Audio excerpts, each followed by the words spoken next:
మా చిన్నతనంలో మా నాన్నగారి ఫ్రెండ్ ఒక ఆయన ఉండేవారండి. మూర్తి అంకుల్ అనేవాళ్ళం. మా నాన్నగారి ఆఫీస్‌లో పనిచేసేవారు. ఆయన ప్యాంటు, షర్టు ఏదైనా కొత్తది కొనుక్కున్నా, కుట్టించుకున్నా ఆ రోజుల్లో కుట్టించుకోవడమే గదా! కుట్టించుకుంటే మా ఇంట్లో ఓ సంవత్సరం పాటు పెట్టేవారు. మా నాన్న బీరువాలో ఆయన పెట్టేవారు.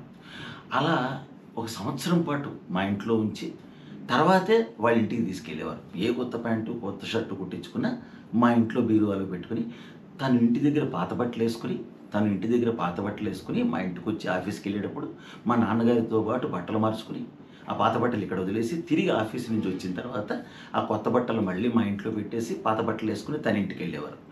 అంటే సంవత్సరం పాటు వాళ్ళ ఇంట్లో కొత్త బట్టలనేవి ఉండేవి కావు. కొత్త బట్టలు ఎప్పుడు ఆయనవి మా ఇంట్లోనే ఉండేవి.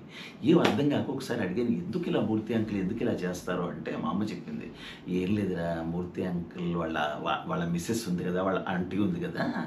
ఆవిడ బట్టలన్నీ స్టీల్ సామాన్లు వాళ్ళకేసేస్తోందిరా. ఈ ప్యాంట్లు, షర్టులు అన్నీ స్టీల్ సామాన్లు వాళ్ళకేసేసి స్టీల్ సామాన్లు కొనేస్తోంది. అందుకని ఆయన ఇక్కడ దాచుకుంటున్నారు. అది విషయం. అర్థమైందా? అది విషయం."